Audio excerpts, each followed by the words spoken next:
ang trahedya sa Halsema Highway. Sa Halsema Highway, ang daanang binansagang pinakamapang-anip sa buong Cordillera, 59 na bangkay ang natakpuan sa loop ng isang truck ng palay. Ngunit ang napanginig sa mga pulis ay hindi ang bilang ng biktima, kundi ang imposible at katakatakang resulta ng autopsiya. Ang kanilang nga baga ay tuyot at malutong na parang chicharon, na parabang ang kanilang buhay ay hindi kinuha, kundi sinipsip mula sa loob ng kanilang nga katawan. Hindi pa halos sumisikat ang araw sa kabundukan ng Cordillera. Ang Halsema Highway, ang maalamat na daan na nagsisilbing pangunahing ugat at pinakamapanganib na bahaging ruta pahilagang Luzon, ay natutulok pa sa ilalim ng makapal na kumot ng hamok. Malamig at mamasa-masa ang hangin, tumatagos hanggang sa buto. Ang nga kamay ng orasan sa dashboard ng 10 gulong na truck na minamaneho ni Jose ay kararating lang sa ika-4 na oras. Tanging siya, ang ugong ng kanyang matapat ngunit lumang diesel na makina at ang madulas na itim na asfalto na humahati sa makapal na kagubatan sa makabilang gilid ang gising. Sa isang matarik na kurbada, na tinagurian nga lokal na kurbada nga kaluluwa dahil sa dalas aksidente, biglang may nahagip ang ilaw truck ni Jose. Isang bagay na hindi pangkaraniwan. Isang berdeng Hino 500 na truck ng bigas ang nakaparada sa gilid ng daan. Kakaiba ang posisyon nito. Masyadong malapit sa gilid na ang dalawang gulong sa likuran ay halos lumulutang na sa ibabaw malalim na bangin. Umaandar pa ang makina nito, maririnig ang mahinang ugong at ang malalaking ilaw nito ay nakatutok sa unahan, lumilikha ng dalawang lagusan ang liwanag sa makapal na hamok. Sinong siraulo ang makpaparada ganito? Bulong ni Jose habang binabagalan ang takbo. Ang kanyang kutob na hinasa dekada pakmamaneho sa rutang ito ay biglang nabuhay. Walang matinong driver ang hihinto sa isang blind spot na tulad nito, lalo na sa ganito kapabayan na paraan. Ipinatigil niya ang kanyang truck ilang metro ang layo mula sa misteryosong sasakyan. 5 minuto siyang nahintay sa loop ang kanyang mainit na cabin, umaasang may lalabas na driver mula sa damuhan o babalik galing sa kung saan kahit na wala namang tindahan sa kurbadang iyon.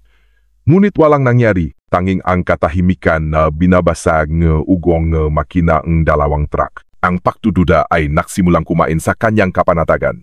Kumuha siyang malaking flashlight mula sa glove compartment at bumaba ang truck. Agad siyang sinalubong ang matinding lamig. Hinigpitan ni Jose ang kanyang jacket habang maingat na lumalapit sa berdeng Hino. Madulas ang pakiramdam ng aspalto dahil sa hamok. "Hoy, may problema ba kayo?" sigaw niya. Ang kanyang boses ay paus at tila kinain ang makapal na hamok. Walang sagot. Itinutok niya ang flashlight sa loob ng cabin. Walang tao. Hindi nakalok ang pinto sa panik ng driver. Nag-aalangan. Binuksan ito ni Jose. Ang susi ay nakasaksak pa sa ignition. Sa upuan ang pasahero, may isang bukas na pakete ng chipi at isang bote ng mineral water na may kalahati pang laman. Tila ba ang driver ay bigla na lang naglaho. Lalong tumindi ang masamang kutob niya. Hindi na ito tungkol sa nasiraang makina o driver na umihilang. May mali. Isang malaking kamalian. Sumagi sa isip niya ang mga kwentong katatakutan na naririnig niya mula sa mga kapwa driver tungkol sa Halsema. Ngunit iwinaksi niya ito. Mas naniniwala siya sa mga hold-upper.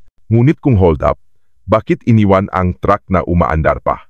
Pagkatapos ang 10 minuto na parang isang oras, nagdesisyon si Jose.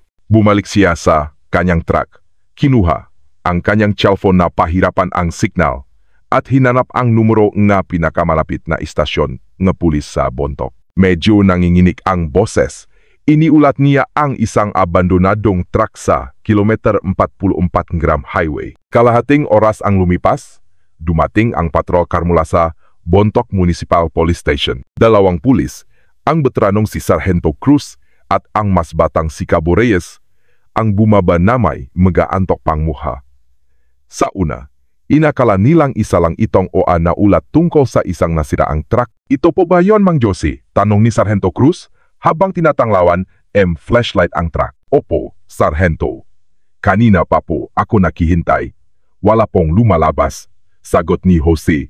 na medyo gumaan na ang look ngayong may pulis na. Sinunod ang 2 pulis ang standard procedure. Sinuri nila ang cabin para masigurong walang tao at umikot sa truck. Normal ang lahat maliban sa mapanganib na pagkakapak. Baka nakatulok lang kung saan yung driver o may biglang emergency. Sabi ni Cabo Reyes, sinusubukang maging positibo. Tingnan natin yung kargamento, Reyes. Baka may makita tayong bakas. Sabi ni Sargento Cruz, dapat nasa loop ang waybill. Nakpunta sila sa likuran. Ang kargamento ay natatakpan ng makapal at asul na lona na mahigpit na nakatali. May nakasabit na padlock, ngunit hindi ito nakakandado. Nang hilahin ni Cabo Reyes ang trangka at simulang iangat ang gilid ng lona, isang kakaibang amoy ang biglang sumingaw. Hindi ito ang karaniwang amoy na nabubulok na hayop. Ito ay pinahalong, matapang na amoy ng amonya, amoy ng besing pale, at isang bagay na naiba isang amoy ng kamatayan na parehong matalim at tuyo. Kumunot ang nuni Sargento Cruz. Anang amoyan? Sa mas malakas na puwersa, lalo nilang binuksan ang lona. Itinutok ni Sargento Cruz ang kanyang pinakamaliwanag na flashlight sa loop. Tumama ang ilaw sa mga puting sakoong palay na puno ang truck. Mukhang normal. Ngunit nang gumalaw ng bahagya ang ilaw sa gitna, halos mapigil ang hininga ng 2 pulis. Sa pagitan ng nga sako, may isang bagay na nakausli. Isang maputlang kamay na may mananigas na daliri. Sunod, isang bahaging ngamit. At nang itutok pa ang ilaw, ang buong katatakutan ay nabunyak. Dos-dos ng bangkay lalaki, babae, at mayroon pang 2 o 3 bata ang magkakapatong sa ilalim at pagitan ng nga sako ng palay. Nakapikit ang kanilang nga mata. Ang nga mukha ay maputla at manilaw-nilaw na parabang natutulok lang. Ngunit ang walang hanggang katahimikan at ang lalong tumitinding baho ay nakpapatunay sa katotohanan. Umatras si Sargento Cruz, namumutla. Sinubukan niyang magsalita, ngunit walang boses na lumabas. Ang mas batang si Cabo Reyes ay tumalikot at naksukan ng malakas sa gilid ng daan. Si Jose, na nanunot mula sa malayo, ay natulalang sa sobrang takot. Ang madilim na. Bukang liwewe.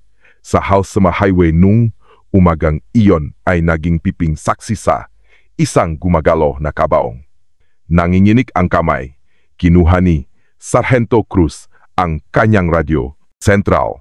Tawag sa Central. Mula sa Halsema Highway, kailangan namin ang suko. Lahat ng ambulansya. Mabilis. May, Diyos ko, may natakpuang higit sa 10 bangkay sa isang truck.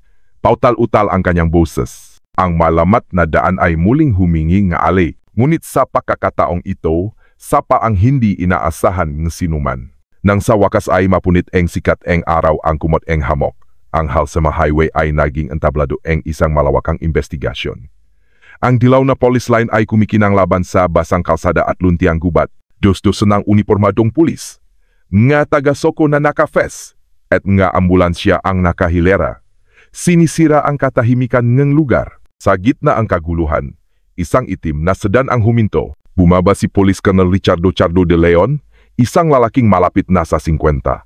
May mukhang sanay sa hirap at matang parang lawin. Hindi siya palasalita. Bawat kilos niya ay kalkulado at mahusay. Ang kanyang presensya ay nagbigay biglang sigla sa mga pulis sa paligid. Siya ang alamat ng Police Regional Office Cordillera, isang investigador na naniniwala sa isang bagay lang. Katotohanan. Para sa kanya, bawat krimen ay isang palaisipan na nahihintay na malutas, hindi isang misteryong dapat pakwentuhan. Sinalubong siya ni Police Captain Maria Reyes, isang matalino at masiglang babaeng pulis. Sa kanyang kamay ay isang tablet na may paunang ulat. Si Reyes ang kabaliktaran ni De Leon, lumaki siya sa makwentong bayan at may matalas na kutob. Madalas nakikita ang nga bagay na nalalampasan nga investigador na masyadong nakatuon sa prosedur. Magandang umaga. Sir, bati ni Reyes. Kumpirmado na po ang bilang nga namatay. 59. 30 lalaki, 26 na babae at 3 bata. Ang tinatayang oras pakamatay ay 8 hanggang 12 oras bago matakpuan. Tumangulang si De Leon, ang kanyang nga mata ay nakatuon sa sentro ng lahat. Ang berdeng hino na truck na ngayon ay tila isang monumento ng kamatayan. Gusto kong makita, sabi niya. Matapos magsuot ng guantes at shoe cover, lumapit sila sa truck. Ang kakaibang amoy na unang naamoy nga saksi ay mas matindi na ngayon. Halos sa amoy nga disinfectant na ginamit na sokotim, isinasagawa na ang paglilipat nga bangkay.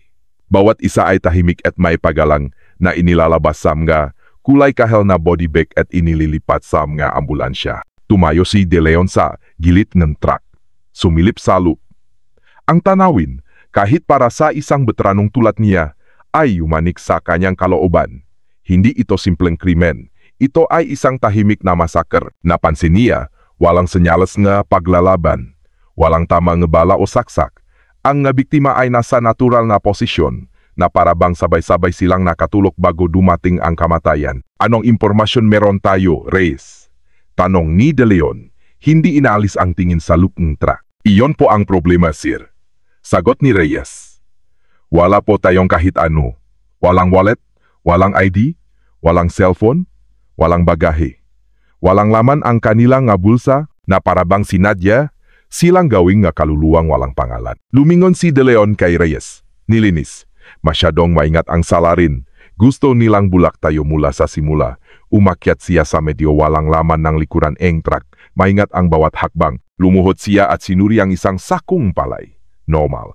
Ngunit ang kalinisan mismo ng crime scene ang pinakamalinaw na ebidensya. Isang krimen na ganito kalaki, ganito karami ang biktima. Ngunit walang personal na bakas na naiwan. Hindi ito gawa ang baguhan. Ito ay isang operasyong binalak, organisado, at isinagawa ng may malamig na katumpakan. Ang nga biktimang ito ay tilanak tayo ang isang pader ang katahimikan sa harap ang nga investigador. Sila ang nga pangunahing saksi, ngunit ang kanilang nga bibig ay isinara magpakailanman.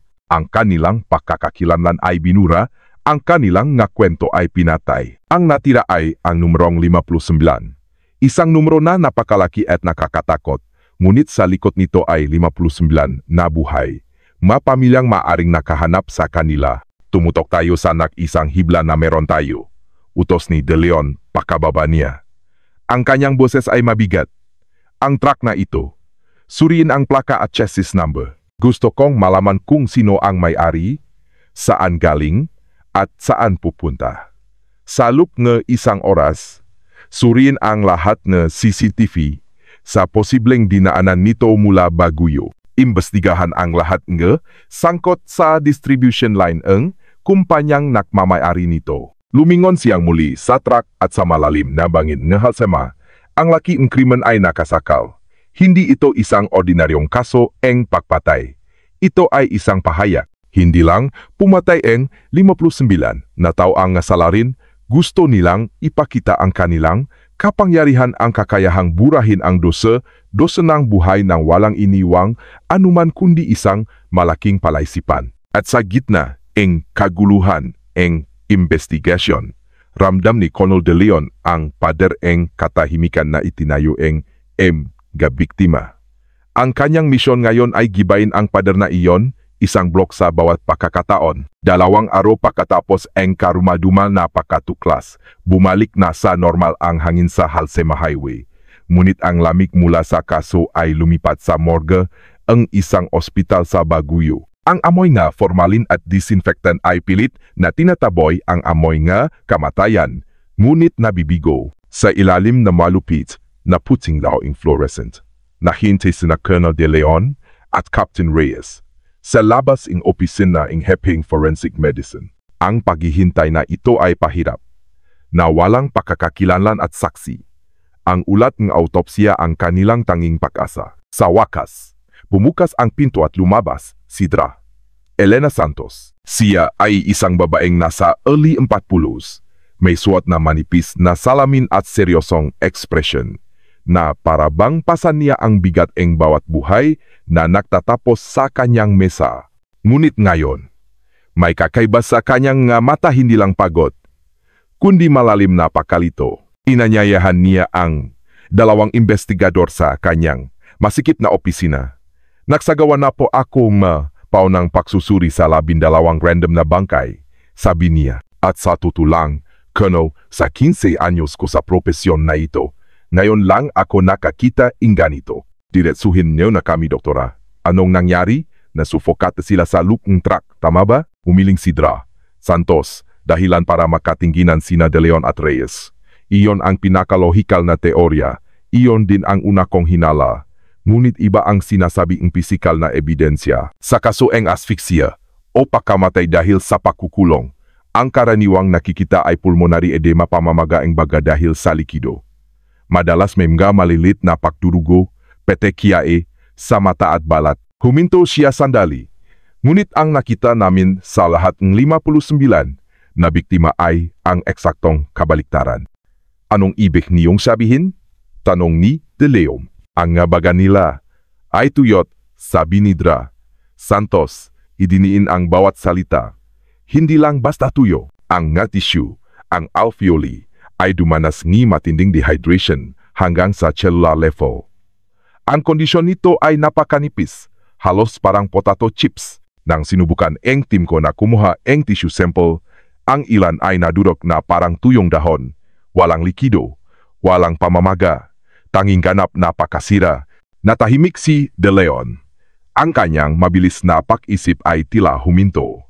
Ang sinasabi ng doktora ay parang science fiction. Si Reyes, na namumutla, ang nagtanong, ibig sabihin, hindi sila namatay sa suffocation, kundi dahil nasira ang nga baga nila mula sa loop.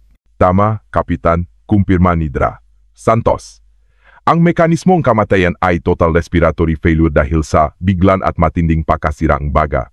Na para bang may isang bagay, isang chemical o biological agent na kanilang nalanghap. At sa loob lang ilang minuto, sinipsip nito ang lahat ng moisture mula sa kanilang respiratory system, sinusunok ang matisyo mula sa loop. Ngunit ang nakapagtataka, ang ibang nga organ ay walang katulad na pinsala. Ang pader ng katahimikan na itinayo nga biktima ay mas bumigat at tumaas pa. Ang teorya ng human trafficking na nagtapos sa trahedya dahil sa kapabayaan ay gumuho. Ang kapabayaan ay hindi kayang lumikha ganito kakaiba at tiyak na patolohiya. Ito ay isang execution, isang paraan ng pakpatay na sopistikado, karumal-dumal, at walang ini, iwang bakas maliban sa mga tuyot na baga. Ibig sabihin, wala pa tayong tiyak na sanhing kamatayan. Tanong ni De Leon. Mabigat ang boses. Wala pa po, sagot ni Dra. Santos. Hindi ko maaring isulat ang asphyxia sa ulat.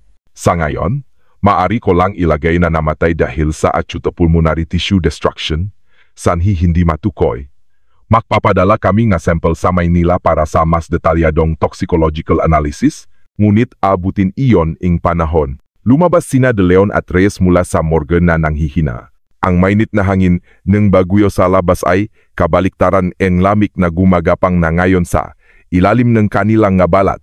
Ang kaso ay biglang nagbago mula sa isang trahedya ng sangkatauhan tungo sa isang nakakatakot na siyentipikong palaisipan. Hindi na lang sila nakahanap nga isang kriminal.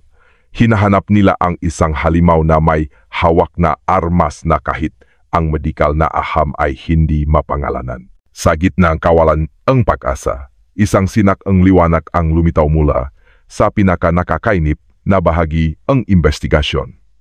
Ang papeles. Pagkatapos ang halos 2 araw na pagsubaybay sa nga komplikadong rekord ang rehistrasyon, isang batang opisyal sa data room ang napasigaw sa tuwa.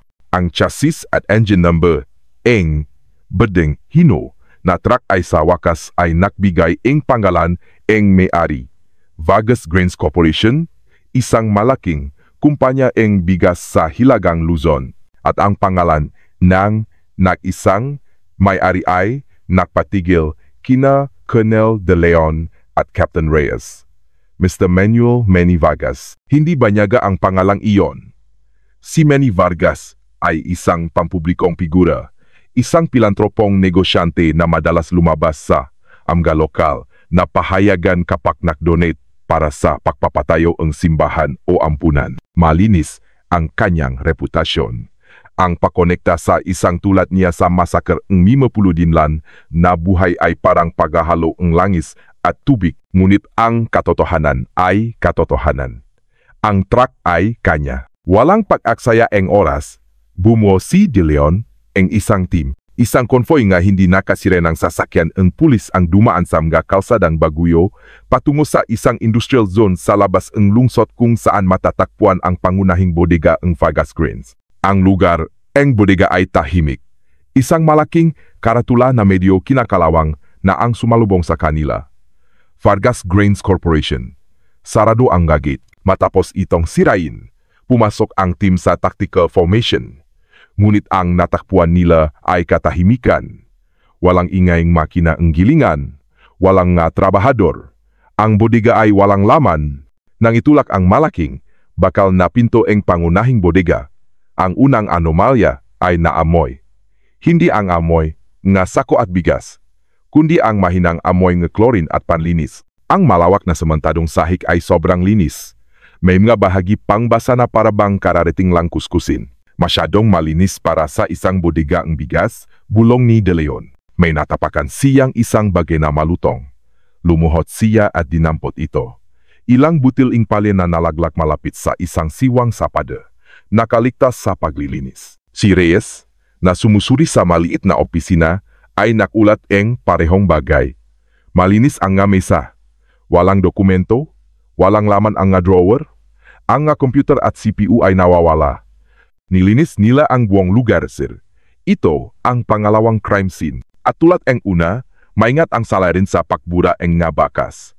Ang paglilinis na ito ay isang didirektang pag-amin. Malinaw na may nangyaring karumal-dumal.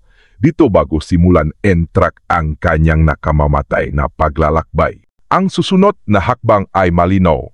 Naktungo ang team sa pribadong tirahan ni Manny Vargas sa isang marangyang subdivision.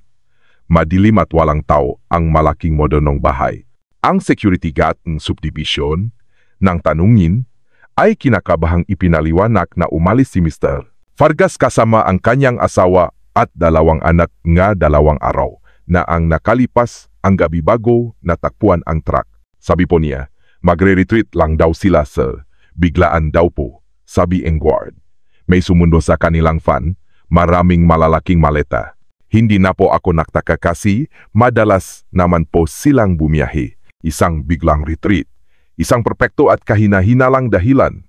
Walang flight booking sa ilalim na pangalan ng kanyang pamilya. Ang cellphone ni Manny Vargas at ang kanyang pamilya ay hindi na makontak. Bumalik sa headquarters. Seryoso ang mukha ni De Leon sa harap ng investigation board. Ang larawan. Ang truck ay may katabi na ngayong passport photo ni Manny Vargas. Na may palakaibigang ngiti, isang ngiti na ngayon ay mukhang nakakakilabot. Ang liwanag na kanilang natakpuan ay nagdala sa kanila sa isang mas madilim na butas. Mayroon na silang panggalan at mukha, ngunit ang kanilang target ay naging multo. Ikalat ang larawan ni Manny Vargas sa lahat ng police headquarters, pantalan at paliparan. Ilagay siya sa wanted list, utos ni De Leon. Pumasok na ang investigasyon sa isang bagong yugto. Mula sa palisipan na ano at paano, ngayon ay naging isang manhunt para sa isang manhunt para sa isang respetadong pilantropo na ngayon ay pangunahing suspek sa pinakamalupit na masakre sa Sasayan rehiyon. Ang balita tungkol sa 50 dinlan na bangkay at ang pagkawala ni Manny Vargas ay kumalat na parang apoy. Ang kaso ay naging usap-usapan sa bawat kapihan, palengke at kanto sa Hilagang Luzon. Ngunit wala nang mas matining nakaramdam ang epekto nito kundi ang nga nasa kahabaan ng Halsema Highway. Ang daan, na dati kinatatakutan lang dahil sa mga matutulis na kurbada at landslide, ay nabalot na ngayon sa ibang uri ng takot, isang takot na hindi nakikita. Ang driver ng truck ay mas pinipili na ngayon ang mas mahabang ruta kung kailangan nilang magbiyahe sa gabi. Ang tindahan na dati bukas hanggang hating gabi ay nagsasara na sa paglubok ng araw. Nagbago ang pakiramdam sa daan. Inilarawan ito nga lokal na mabigat na parabang ang asfalto at nga bato ay sinipsip at ngayon ay naglalabas nga alingaw-ngaw nga trahedya. Ramdam na ramdam ni Captain Reyes ang pagbabagong ito. Habang si Colonel De Leon at ang kanyang team ay abala sa pagsubaybay sa digital at financial trail ni Manny Vargas, napawangwalang resulta nakpasya si Reyes na bumalik sa crime scene. Hindi para mahanap ang pisikal na ebidensya, kundi para makinig. Umupo siya sa isang maliit na tindahan ilang kilometro mula sa kilometer 44, umorder ang mainit na tsa at hinayaang dumaloy ang kwento mula sa may-ari, si Aling Nena. Mula nung nangyari yun ma'am, wala nang naglalakas loob na huminto kung saan-saan dito, bulong ni Aling Nena na parang takot na may makarinig sa labas. Yung driver na kailangang dumaan sa gabi, sabi nila kakaiba daw. Yung radyo nila, minsan bigla na lang namamatay pagdating sa kurbadang yun. Yung iba naman, nakakaamoy daong basang palay kahit hindi umulan. Hindi naktagal, isang habal-habal driver na nakabang ng pasahero ang sumali sa usapan. Narinig ko po mismo, Aling Nena. 2 gabi na ang nakalipas, pinatay ko makina ng motor ko. Tahimik, bigla, mula sa direksyon ng KM444, may narinig akong ngayabak. Hindi isa, marami, parang prosesyon. Pinaharurot ko agad ang motor ko. Sunod-sunod na lumabas ang kwento. Isang mangingisda sa ilok sa ilalim mangin ang nagsabing nakakarinig siyang mahinang bulong. Parang humihinging tulong, nadala ang hangin mula sa itaas. Lahat ng kwento ay may isang parehong tema. Mga boses na walang katawan, mga amoy na walang pinanggalingan, at isang mabigat na pakiramdam ang kalungkutan sa isang partikular na lugar sa daan na iyon. Bumalik sa command center, sinubukan ni Reyes na ipresenta ang kanyang natuklasan kay Colonel De Leon. Sa harap ng whiteboard na puno nga komplikadong escape route ni Manny Vargas. Ang kwento ni Reyes ay parang alamat. Sir, may matinding emosyonal na aktibidad sa mga residente malapit sa crime scene. Maingat na simula ni Reyes. May mga ulat tungkol sa mga kakaibang pangyayari. Mga yabak bulong. Si De Leon, na minamasahe ang kanyang sentido, ay pinutol siya. Reyes, tayo ay Philippine National Police, hindi ghost hunters. Mass hysteria ang tawag diyan. Siyempre matatakot sila. 59 na bangkay ang natakpuan sa bakuran nila. Huwag nating aksayahin ang oras sa mga pamahin, pero ang patanpoeng ulat, makakatukma. Sir, giit ni Reyes, tumutok ka sa mga totoong bagay. Tumaas ang boses ni De Leon. Subaybayan ang huling transaksyon ni Vargas. Hanapin ang kanya malayong kamag-anak. Iyan ang trabaho ng tunay na pulis. Iwanan mo ang amuto sa maalbulari. Natahimik si Reyes. Naintindihan niya ang pagkadismaya ng kanyang superior. Ngunit sa kanyang sarili, tumanggi siyang baliwalain ang kwentong iyon. Nang gabing iyon, sa kanyang mesa, binuksan niya ang kanyang notebook. Sa isang pahina, isinulat niya ang utos ni De Leon. Sa kabilang pahina, para sa sarili niya, yabag ng maraming tao, bulong na humihingi ng tulong. Biglang amoy ng basang palay. Para sa kanya, hindi ito basta mas histeria. Totuman ito o isang refleksyon lang ang kolektibong trauma. Ang aling-ongo ang 59 na nawalang buhay ay may sarili ng boses sa matarik na kurbada ang Halsema Highway. At ang boses na iyon, sa anumang dahilan, ay parang isang pahiwatig na hindi pa niya maintindihan. Ang paghahanap kay Manny Vargas ay nauwi sa isang dead end. Para siyang naglaho na parang bula. Walang iniiwang digital, pinansyal o pisikal na bakas. Nagsimula ng panghinaan ng loop ang investigation team. Sa gitnang kawalan ang pag-asa, isang tawag sa radyo mula sa isang kalapit na istasyon ang pulis ang dumating na parang isang oasis sa disyerto. Isang binatilyong wala sa sarili ang natakpuang naktatago sa gubat, hindi kalayuan sa kilometer 44. Ang kanyang hitsura ay marungis, ang mata ay tulala, at nanginginig pa rin siya sa takot habang bumubulong hindi maintindihang salita. Si Colonel De Leon, kahit nagdududa, ay walang ibang pagpipilian kundi sundan ang bawat posibleng lead, gaano man kaliit. Nakmadali sila ni Reyes patungo sa health center kung saan dinala ang binatilyo. Nakita nila siyang nakaupo sa isang kama. Payat ang kanyang katawan, punit-punit ang damit. At ang kanyang mata ay nakatitik sa isang punto sa pader na para bang may nakikita siyang hindi nakikita ang iba. Ayon sa medical records, siya ay may matinding dehydration at acute psychological shock. Ang pangalan niya ay Kiko, isang binatilyo mula sa isang kalapit na baryo. Alam ni De Leon na ang isang formal na interogasyon ay lalo lang magpapalala sa kalagayan ni Kiko, kaya't sinanyasan niya si Reyes na humawak ng sitwasyon. Umupo si Reyes sa isang silya sa tabing kama, hindi masyadong malapit. Hindi siya agad nagtanong tungkol sa gabiing insidente, sa halip ay nakalok lang ing isang basong mainit na salabat at kinausap ito sa malumanay na boses. Okay lang Kiko, ligtas ka na ngayon. Halos isang oras na hindi tumugon si Kiko. Nanginginig lang siya paminsan-minsan. Si De Leon, na nahihintay sa pinto, ay naubusan na ang pasensya. Ngunit nanatiling kalmado si Reyes, patuloy na nagsasalita ng marahan. Dahan-dahan, ang tulalang mata ni Kiko ay nagsimulang tumuon kay Reyes. Alam ni Reyes na ito na ang pagkakataon niya. Maingat niyang kinuha ang kanyang tablet at ipinakita sa kanya ang isang larawan. Ang berdeng hino na truck na nakaparada sa gilid ng daan sa madilim na umaga. Ang reaksyon ni Kiko ay biglaan at marahas. Napapitlak siya, nanigas ang katawan, at umurong sa kama hanggang sa tumama ang kanyang likod sa pader. Ang baso sa kanyang kamay ay nahulog at nabasak. Mabilis ang kanyang pahinga. Ang kanyang nga mata ay nakatitik sa larawan na may tunay na takot. Kiko, anong nakita mo noong gabing iyon? Tanong ni Reyes. Ang kanyang boses ay nananatiling mahina. Bumuka ang bibig ni Kiko, ngunit ungwalang ang lumabas. Nagsimula siyang manginig ng malakas, hawak ang kanyang ulo. Ang makina.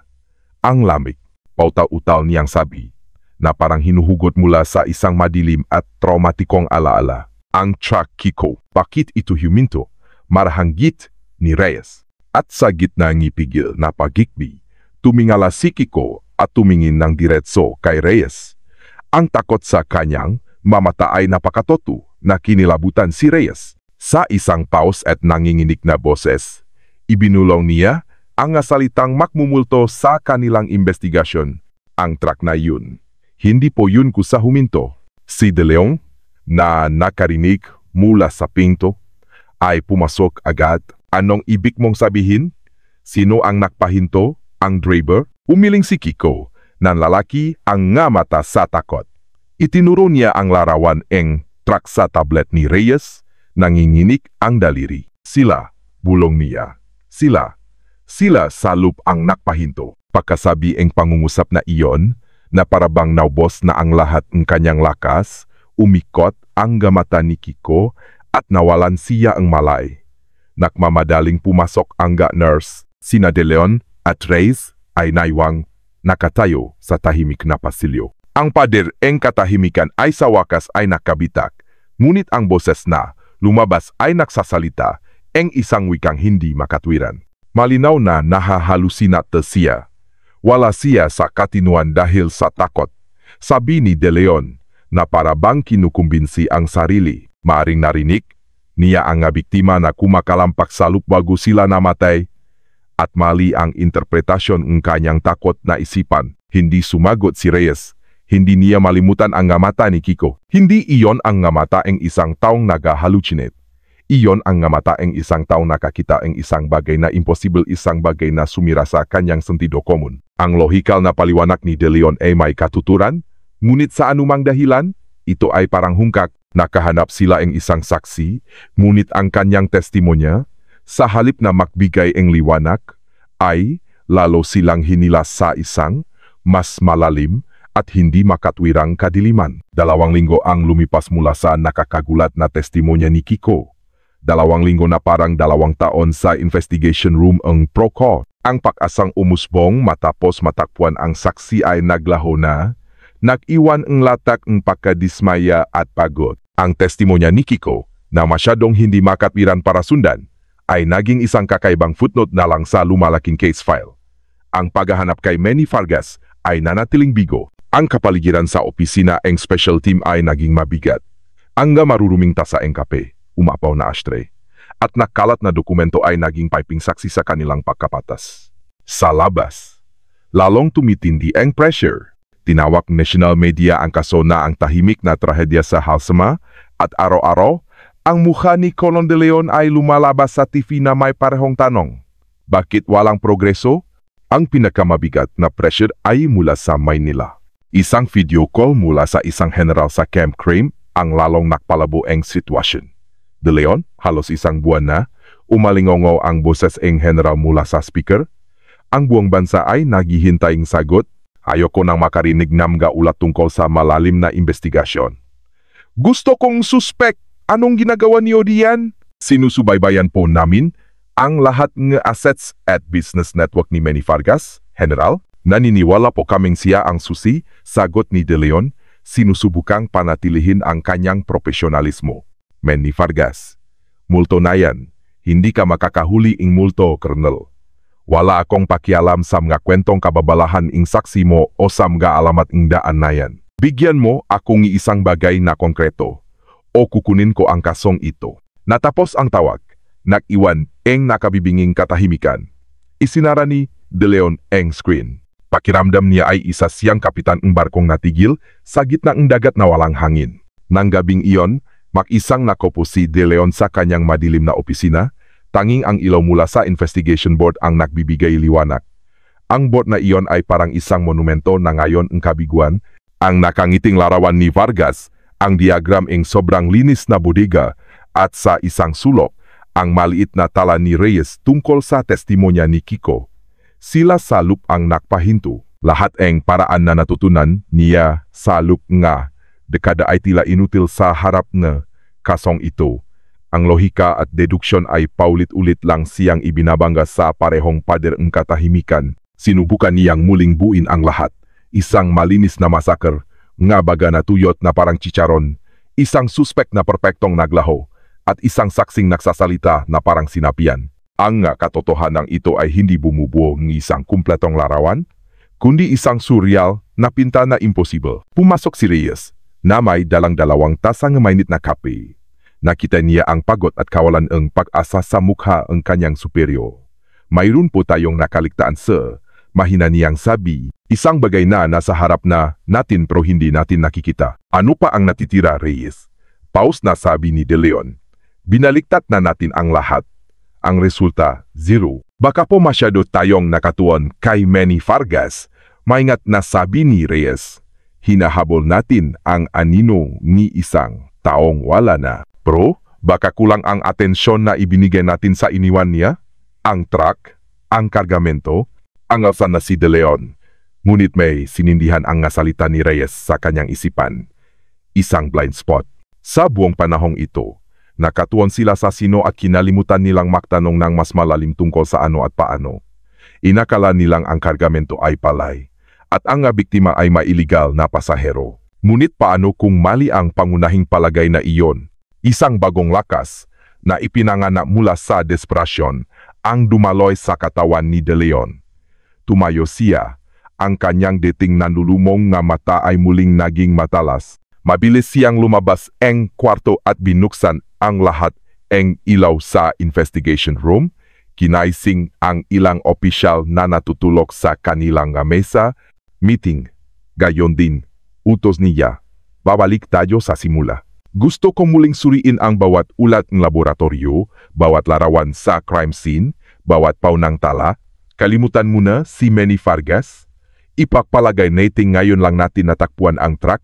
May nakaligtaan tayong isang bagay na napaka-fundamental. Hanapin natin ang blind spot na yan. Nang gabing iyon, ang pagod na team ay muling nagtrabaho ng may bagong sigla. Sa gitna ng larawan, kinuha ni Reyes ang isang close-up na larawan ng butil ng palay na nakakalat sa sahig ng truck, isang bagay na dati tinitingnan lang nila bilang ordinaryong kargamento. Ang utos ni Colonel De Leon na bumalik sa simula ay nagbigay ng bagong enerhiya sa nanghinang team. Ang dating matamlay na investigation room ay muling nabuhay sa ingay nga papel na binubuklat at nga keyboard na tumitipa. Nagtrabaho sila na parang nga arkeologo, muling hinuhukay ang malamig ng buntan ing ebidensya. Naghahanap ng maliit na piraso na maaring napabayaan. Si Captain Reyes ang nanguna sa prosesong ito. Muli niyang dinatalye ang lahat mula sa mga unang oras ng pagkatuklas. Habang abala ang senior detective sa muling pagsusuring nga datos, si Reyes ay nakatuon sa mga teknikal na ulat mula sa forensic laboratory, ang ulat nga autopsiya. Pagsusuri sa fingerprint nga marka ng gulong. Nabasa na niya ang nga ito ng maraming beses. Ngunit may isang digital folder na may markang mababang prioridad. Pagsusuri ing di organikong kargamento. Ang karamihan sa nilalaman ay kumpirmasyon lang na ang kargamento ay ordinaryong palay. Ngunit sa appendix, may isang tala mula sa isang batang analyst na nangangalang G. Santos. Nakasaad sa tala na ang molecular structure sa ibabaw ng sample ng palay ay nakpakita ng isang anomalya, isang manipis na patong ng isang hindi kilalang compound na hindi pestisidyo o rehistradong fungicide. Kailangan ng advanced mass spectrometry para matukoy ito.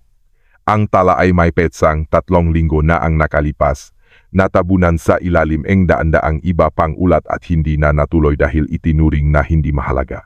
Agad na tinawagan ni Reyes ang laboratorio. Sa kabilang linya, tila kinakabahan si G. Santos.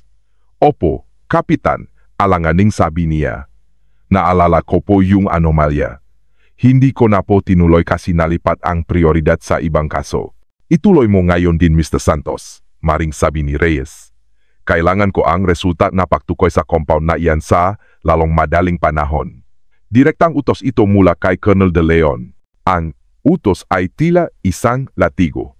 Muling nagtrabaho si G. Santos sa Omega Sample NG Palay. Pakalipas ang ilang oras sa harap ng kanyang spectrometer, ang resulta ay nakpakunot sa kanyang nu.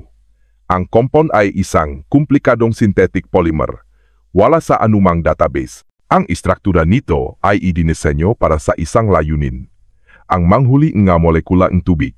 Dahil sa kuryosidad, nagsagawa si G. Santos ang isang simpleng eksperimento. Naglagay siya ng ilang miligramo ng compound sa isang selyadong lalagyan na may mataas na kahalumikmigan. Sa loob ng ilang segundo, ang hamok sa dingding ng lalagyan ay nawala. Sinipsip lahat. Ang compound ay isang desiktian na may mapanirang lakas na hindi pa niya nakikita. Biglang may pumasok sa kanyang isipan.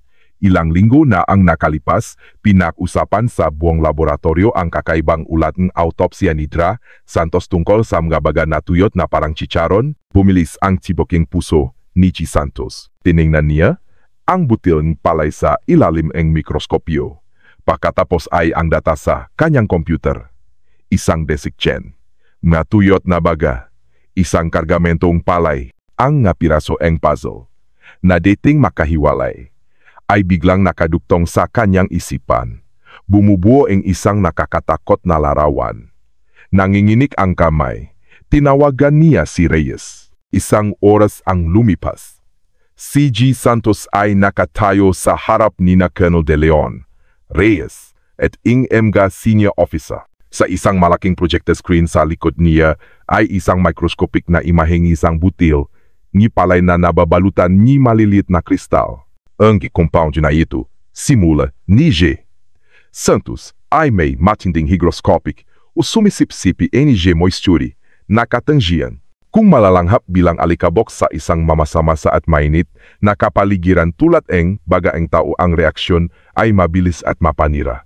Agad nitong sisipsipin ang lahat ng likido mula sa alveolar tissue, makdudulot ng kumpletong cellular dehydration at pagkasira ng organ. Isang nakabibinging katahimikan ang bumalot sa silid.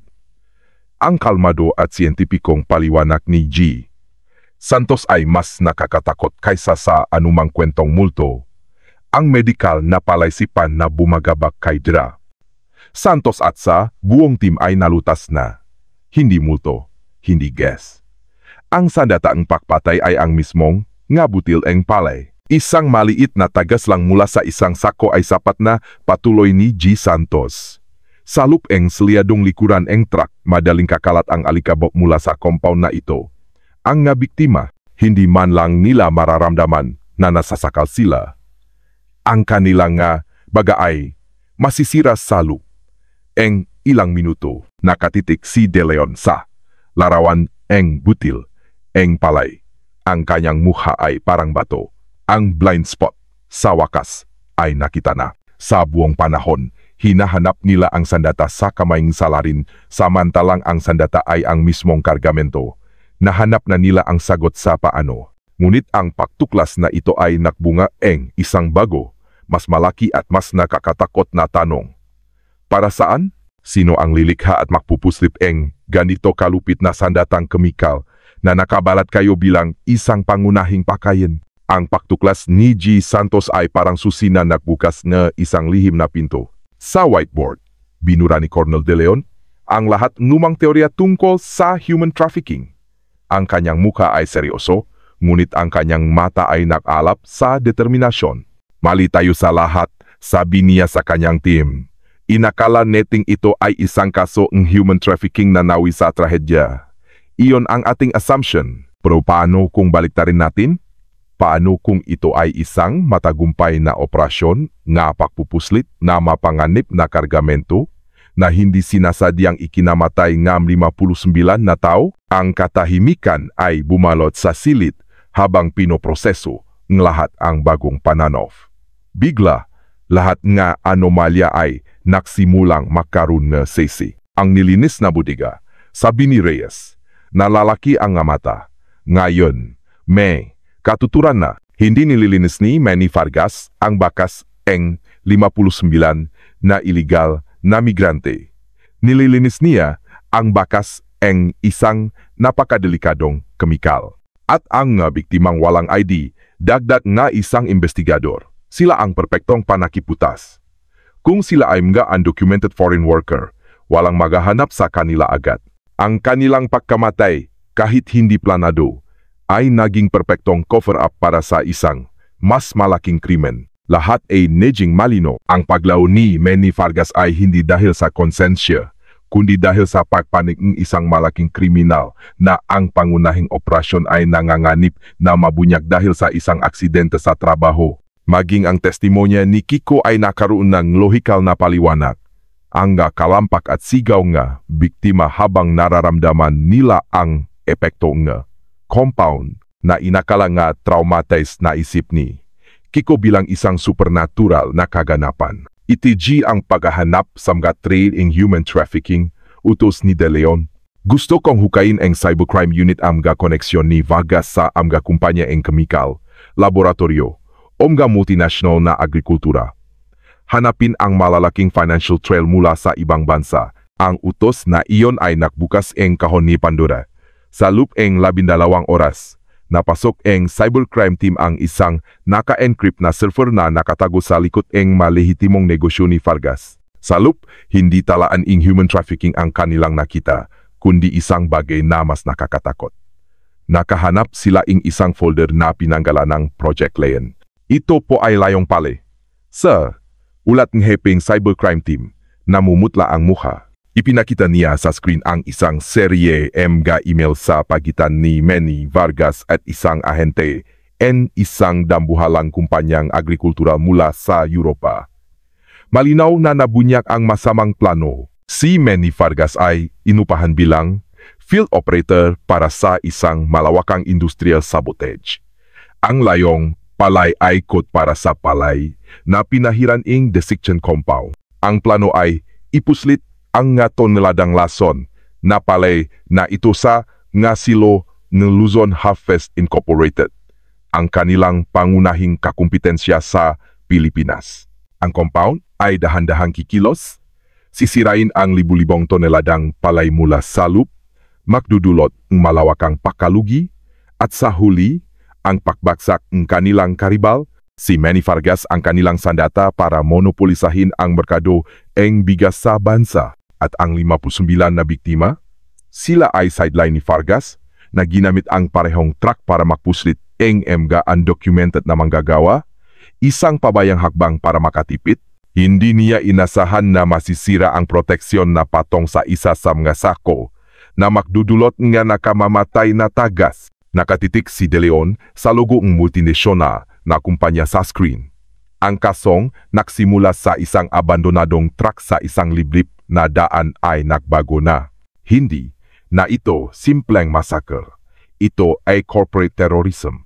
Isang internasyonal na sabuatan na nagbabanta sa isa sa mahaliging bansa.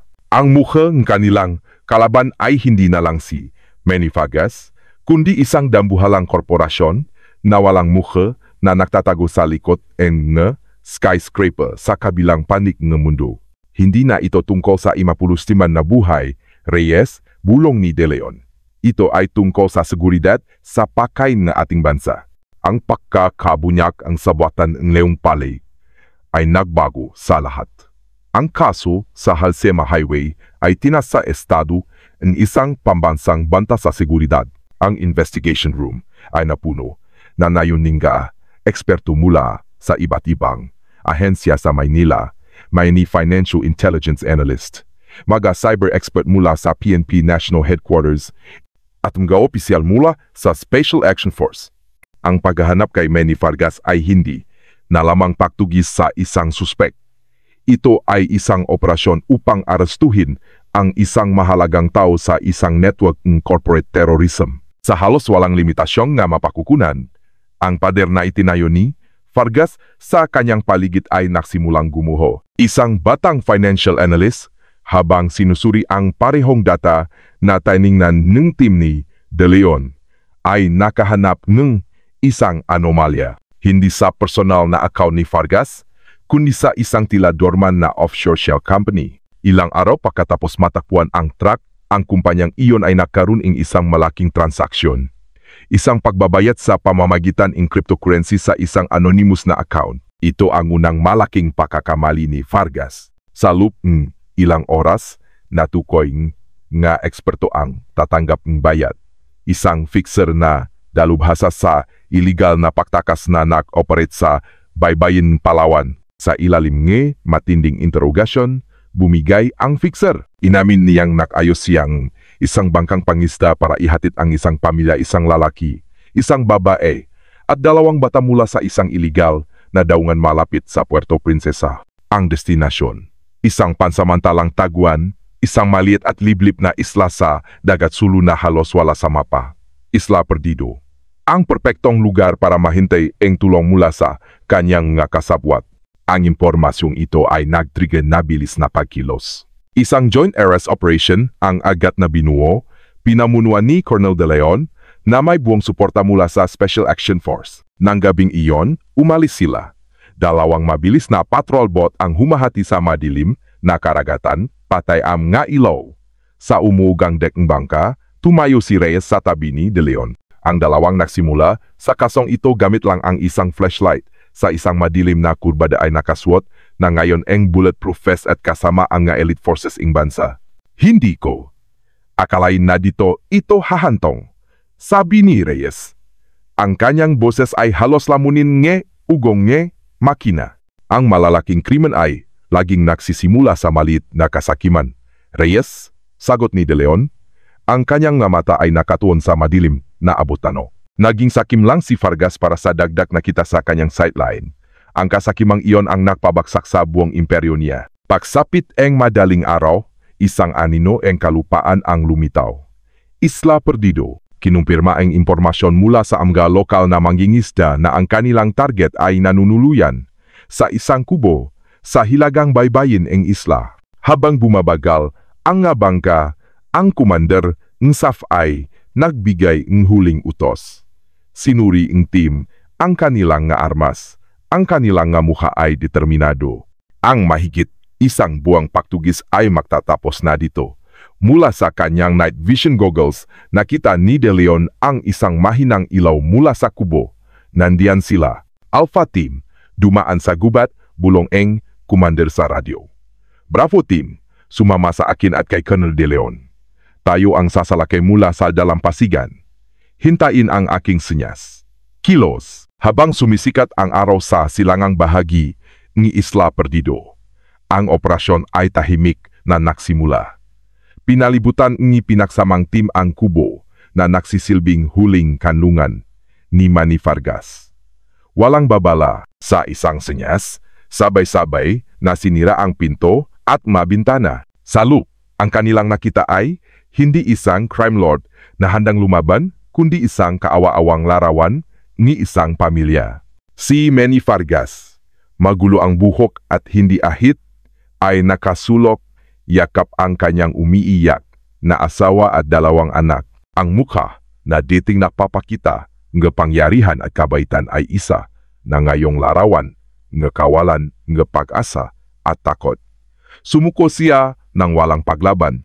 Habang kinokontrol ang SAF ang lugar at si Captain Reyes ay sinusubukang pakalmahin ang nagulat na pamilya, kumuha si De Leon ang isang upuan at umupo sa harap ng suspek. Tapos naman ni, kamadong sabi ni De Leon. Alam na namin ang lahat.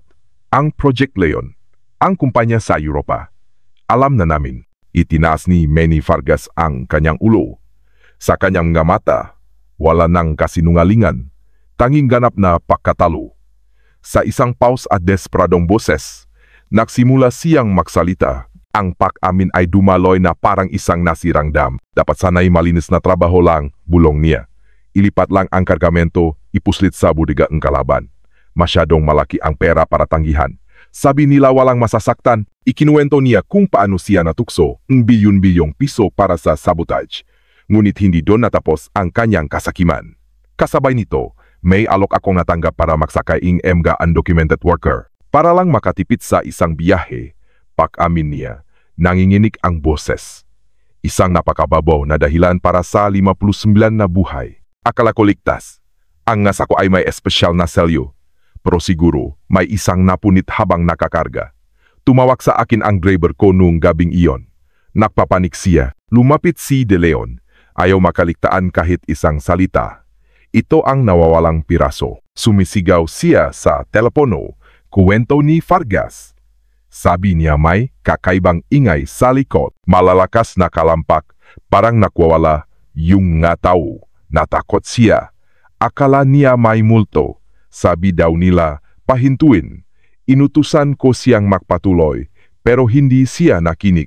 Sabi niya, kailangan niyang tingnan. Huminto siya sa halsema. Huminto sa pagsasalita si Vargas. Iyon na ang huling tawag niya sa akin. Siguro, nang buksan niya ang lona, nalanghap din niya yung alikabok. Pinatay ko rin siya. Lahat ay nabunyak na. Ang supernatural na kahilingan na nakita ni Kiko ay ang desperadong kalampak at sigaw nga biktima habang sinusunok ang kanilang baga mula sa loop. Ang sigaw na iyon ang nakpahinto sa driver isang trahedya na ipinanganak mula sa maling interpretasyon ng takot. Mula nun, hindi na ako makatulog, humikbi si Vargas. Maluha ang dumadaloy sa kanyang maruming mukha. Naririnig ko ang kalampak na iyon palagi. Ang boses nila. Hindi sila nagmumulto sa Halsema Highway, Colonel. Nagmumulto sila dito, sa loob ng ulo ko. Tapos na ang pag-amin. Wala nang misteryo. Ang natira ay isang sirang tao na ang malaking krimen ay sinindihan ng maliit na kasakiman. Habang pinoposasan siya at inilalabas, ang sikat nga araw ay nagliwanak na sa dalampasigan. Ang tanawin ay napakaganda, isang masakit na kaibahan sa kadilimang kabubunyak lang. Nakita ni De Leon si Reyes na yakap ang umiyak na asawa ni Vargas. Sinusubukang magbigay ng kaunting kapayapaan sa gitna ng guhong kanilang buhay. Tapos na ang pagtugis. Nahuli na ang salarin. Ngunit ang tagumpay ay parang hungkag, nag-iwan ang mahabang bakas ng sakit para sa lahat ng sangkot sa tahimik na trahedya sa lupang trakong palay. Ilang buwan pagkatapos, ang pag-aresto sa Isla Perdido. Ang bagyong idinulot ng kaso sa Halsema Highway ay nagsimulang humupa. Nag-iwan ng malawak na pinsala at pagbabago. Ang pag-amin ni Manny Vargas ay naging susi na nagbukas sa lahat, gamit ang hindi matitinak na ebidensya. Nagsampa ang gobyerno ng Pilipinas ng isang internasyonal na kaso laban sa dambuhalang korporasyong agrikultural na nakpabagsak sa kanilang stock at napakulong sa mga matataas na ehekutibo nito. Ang buong network ni Vargas sa bansa ay dinurok. Siya mismo ay hinatulan ng habang buhay napakabilanggo. Ngunit ang pinakadakilang tagumpay ng investigasyon ay hindi ang paghuli sa mga salarin, kundi ang pagbibigay niya pangalan sa mga nakalimutan. Sa tulong ng Interpol at mga embahada, ang 59 na biktima ay isa-isang nakilala. Sila ay mga job seeker mula sa Vietnam, Cambodia at Myanmar na nalinlang nga maling pangako ni Vargas. Ang ngaiyak ng kanilang nga pamilya ay umaling aungaw sa mga paliparan ng sa wakas ay mayuwi ang kanilang nga labi. Ang pader ng katahimikan ay gumuho. Pinalitan nga pangalan, mukha at kwento. Sa Baguio, si Kiko ay nagsimula sa isang mahabang landas ng pagaling. Sa tulong ng terapi, unti-unti niyang natutunang hindi na makita ang aninong berdengtra sa bawat kurbada. Hinding-hindi niya malilimutan ang gabing iyon, ngunit hindi na siya bilanggo nito. Sa kanyang malinis na opisina, isinara ni Colonel De Leon ang huling folder ng kaso. Malinis na ang kanyang investigation board. Pumasok si Reyes at naglagay ng isang tasang kape sa kanyang mesa. Tapos na po talaga sir. Mahinang sabi ni Reyes. Tumango si De Leon. Nakatingin sa labas. Tama ka mula sa simula, Reyes. Tungkol sa mga boses na iyon sa daan. Ngumiti si Reyes. Hindi po sila boses eng multo, sir. Sila po ay boses eng desperasyon. Ang alingaw-ngonge, kanilang huling paglaban bago sila tuluyang tumahimik. Sagot ni De Leon. Minsan, ang pinakamalulupit na krimen ay hindi nangangailangan nga multo. Ang nga tao ay sapat na para lumikha ng kanilang sariling impyerno. At ang impyernong iyon ay nakiwan nga alingaw nga. Natutunan niya na sa pagitan ang lohika at ebidensya, mayroong isang kulay abong lugar kung saan ang trauma at pigati ay maaring mag-anyong supernatural. Isang linggo ang lumipas, sa isang personal na biyahe, sinadya ni De Leon na dumaan sa Halsema Highway dapit hapon. Binagalan niya ang takbo pagdating sa kilometer 44. Sa gilid na daan kung saan dating nakaparada ang truck, mayroon na ngayong isang maliit na dambana na gawa na malokal na may ilang lanta ng ligaw na bulaklak. Ipinak ni De Leon ang sasakyan at bumaba. Tumayo siya sa mismong lugar na iyon, nakatingin sa bangin. Malamig ang hangin at tanging ang ihip nito sa madahon ang maririnig. Sinubukan niyang ipikit ang kanyang mamata. Wala siyang narinig na bulong o yabak. Ngunit sa katahimikan, sa hangin na dumadaan sa kanyang tainga, malinaw niyang narinig ito. Ang alingaw-ngaw eng isang napapanik na makina eng diesel, ang alingaw-ngaw eng malalakas na kalampak sa bakal na pader, ang alingaw-ngaw eng huling, pigil na sigaw, ang alingaw nga ning nakakatakot na katahimikan na sumunod. Sa wakas, naintindihan niya. Ang Halsema Highway ay hindi minumulto. Ito ay may alaala. Naitala na asfalto at mga bato nito ang bawat trahedyang nangyari. Ang nga supernatural na kwento nga lokal ay hindi pamahiin. Ito ang paraan nga tao upang bigyan nga hulugan at parangal ang masakit na alaala ng isang lugar. Idinilat ni De Leon ang kanyang nga mata, isang kakaibang kapayapaan ang bumalot sa kanya. Tapos na ang kanyang misyon. Ang nga boses na iyon ay nakahanap ng hustisya. Bumalik siya sa kanyang sasakyan, pinaandar ito at nagpatuloy sa kanyang paglalakbay. Iniwan ang kilometer 44 sa kanyang rear view mirror. Ang daan ay bumalik sa katahimikan, itinatago ng malalim. Ang gaalingungaw nito isang walang hanggang, paalala sa imipuludinan, na buhay na natuyo at nawala sa katahimikan. Epilogo, isang taon pagkatapos eng pag-aresto. Sa kanyang modernong opisina sa Kemkrem, si Brigadier General Richardo De Leon ay nakatingin sa isang plaque eng pakilala sa kanyang dingding. Iginawat ito para sa kanyang tagumpay sa paglutas eng kaso sa Halsema Highway. Ngunit para sa kanya, ang makintap na bagay na iyon ay malamig at hindi kayang makuha ang esensya investigasyon. Na nakbago sa kanyang pananaw sa krimen makpakailanman, naksara na ang kaso. Ang korporasyon ay napatunayang may sala at nakbayad ng malaking danyos. Ang ehekutibo nito ay nakulong. Sa kilometer 44 ni Halsema, ang maliit na dambana ay pinalitan na ni isang simpleng memorial na pinondohan ng gobyerno. Ang pangalan nito, Alingaw nga ing 50 siyam na kaluluwa. Ang lugar ay hindi na nakakatakot, kundi sagrado. Madalas humihinto ang nga driver at turista, hindi dahil sa takot, kundi para mag-alay nga bulaklak o dasal. Tumunok ang telepono ni De Leon. Sa screen, ang pangalan ni Police Lieutenant Colonel Maria Reyes. Magandang umaga, General, bati ang isang boses na mas may tiwala na ngayon. Napromote si Reyes at pinamumunuan na ngayon ang sarili niyang unit. Kumusta ka, Kiko? Tanong ni De Leon. Mabuti na po siya, General. Lumipat na sa Tarlac. Sabi niya, mas payapa daw dun. Ang takot sa kanyang mata, nawala na. Iyon ang pinakamagandang balitang narinig ni De Leon. Ang hustisya ay hindi lang tungkol sa pagpaparusa sa salarin, kundi sa pagilom din nasaktan. Pakababaeng tawak, binuksan ni De Leon ang isang drawer at kinuha ang isang manipis na folder. Sa loop ay ang pangalan at larawan ng lahat ng 59 na biktima. Ipinangako niya sa kanyang sarili na hindi niya kalilimutan ang kanilang nga mukha.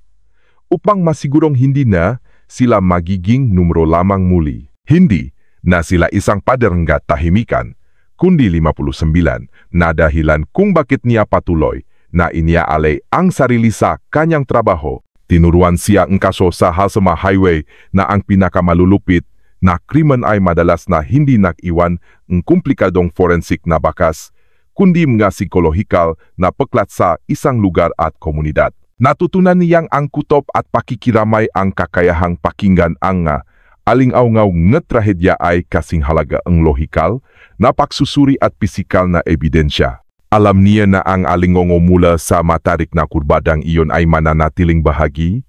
Niya magpakailanman isang moral na kompas na magpapaalala sa kanya. Ang tunay na esensya ng kanyang propesyon, ang magbigay ing boses sa mapinatahimik. Isinara ni De Leon ang folder at maingat na itinago ito. Tapos na ang kaso, ngunit sa maalamat na daan sa hilaga, ang aling-ongaw ing ipasembilan na kaluluwa ay patuloy na ibubulong sa hangin isang walang kamatayang kwento, eng trahedya, hustisya at alaala.